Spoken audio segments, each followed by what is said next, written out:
During the Second World War, the different armies involved in the conflict used spies to provide information about the enemy.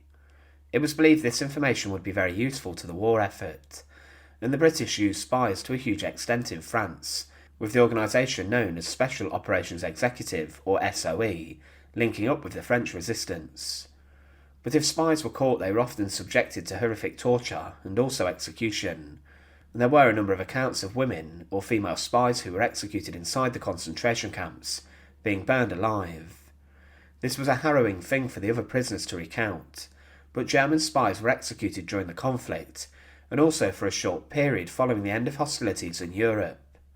But one of the most shocking executions occurred at the hands of the Americans or the US Army, as a firing squad executed a 17-year-old boy who had been accused of spying for Werwolf, a secret German sabotage group.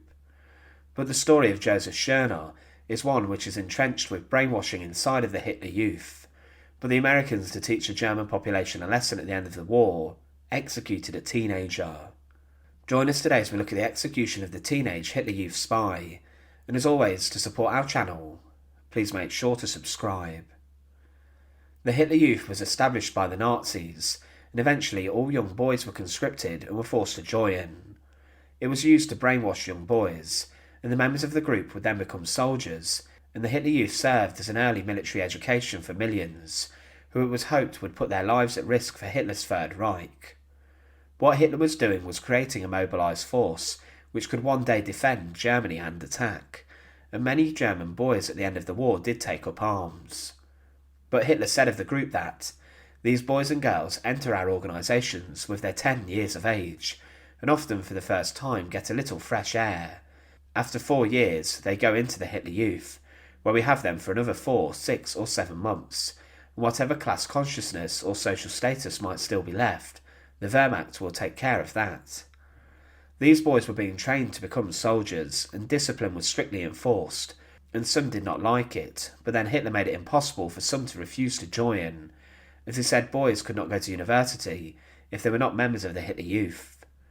The group comprised of boys who were between 14 and 18, and eventually 8 million boys were part of the group, meaning that Hitler had at his disposal 8 million potential soldiers who were entrenched with the Nazi ideology and were passionate about their country.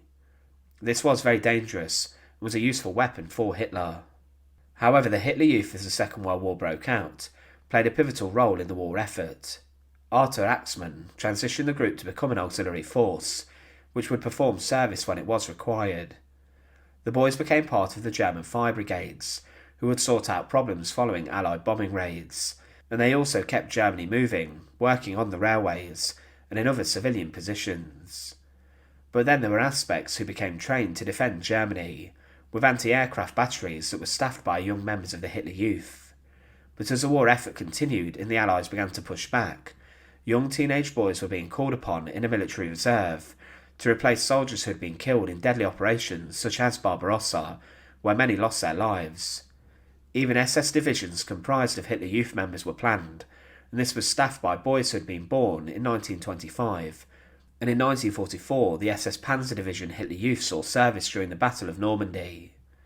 20,000 German boys were on the battlefields of Normandy, defending against the Normandy D-Day landings.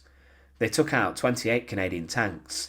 However, 3,000 Hitler Youth members were killed during the campaign, and these were boys who were completely devoted and frenzied and were ferocious enemies who had been brainwashed. But as the war turned against the Germans, even younger people were brought into the war, as 12-year-old boys were spotted as part of the Volkssturm, with Panzerfaust and other weapons defending Berlin, the German capital during the Soviet onslaught of the city. They were considered the last defenders of Hitler's Reich, and Hitler's last appearance above ground before he died in the bunker was to reward members of the Hitler Youth. But with the war in its final stages, the Germans had dug in heavily, but many members of the Hitler Youth had been drafted in to conduct espionage against the Allies, for the Wehrmacht and the German army. The boys were considered key assets, as they would not attract as much attention in the eyes of the enemy, and they could work undercover inside of British, American and Soviet-occupied territory, keeping a close eye on Allied bases where soldiers were settled. They were then to report back to the SS or the German army with what they saw, but near to Braunschweig, In Germany, there were a collection of Hitler Youth members spying on the Allies, and in particular where the Americans were based. They would keep an eye on positions and then report back, and the US Army had suspicions that this was going on, and because of this, anyone who was not American fell under suspicion.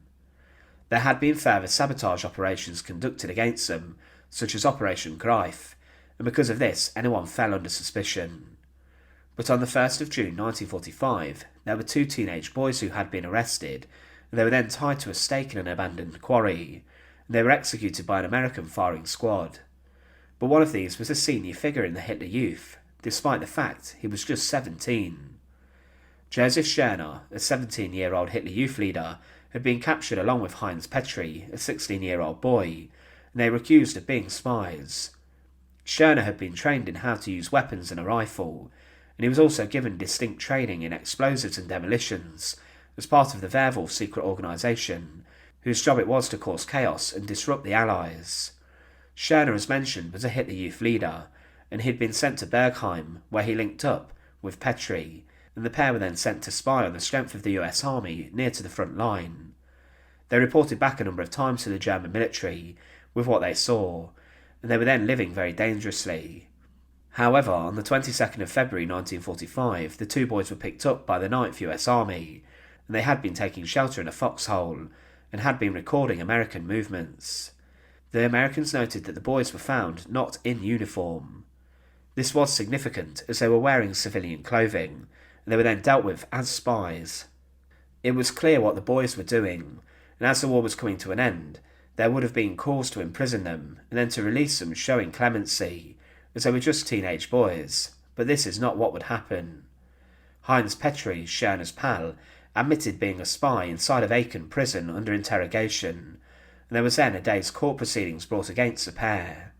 Members of the 9th Army deliberated as to what to do with them, and despite their age, they were sentenced to death, to be executed on a firing range by an American firing squad on the 30th of May 1945.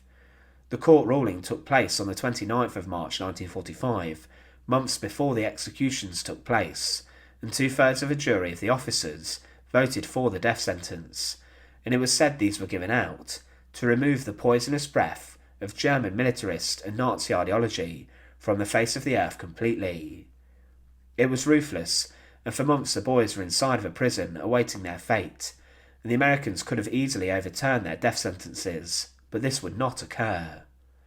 On the 30th of May 1945, weeks after the Second World War had come to an end in Europe, the teenagers were transferred to a detention centre, and they were then informed that their asks for clemency had been turned down.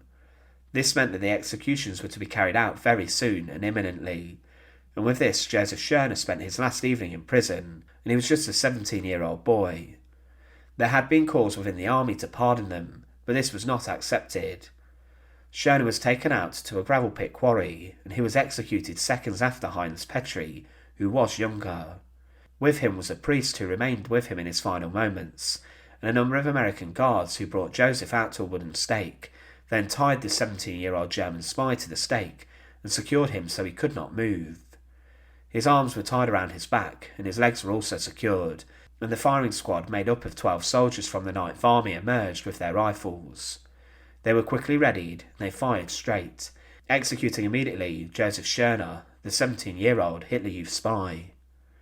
Following the execution, his body was placed into a coffin by employees of the German Red Cross. There were 4 other spies who were executed by soldiers of the 9th Army that day. But as mentioned, many believed that Schöner and Petri should have been spared because they were teenagers. Schöner was buried inside of a Catholic cemetery nearby, but the executions were considered heartless and ruthless as the Second World War in Europe had come to an end, but the Americans wanted to send a clear message to the Germans, following occupation, that elements of the Nazi Party and the German army and those who had been spying on the Americans would be punished. But ultimately Josef Schöner was just a 17-year-old teenage boy when he was executed, and he is one of the youngest people to have been executed by the Allies during the whole of the Second World War. Thanks for watching. To support our channel, please make sure to subscribe, and once again, thank you so much for watching.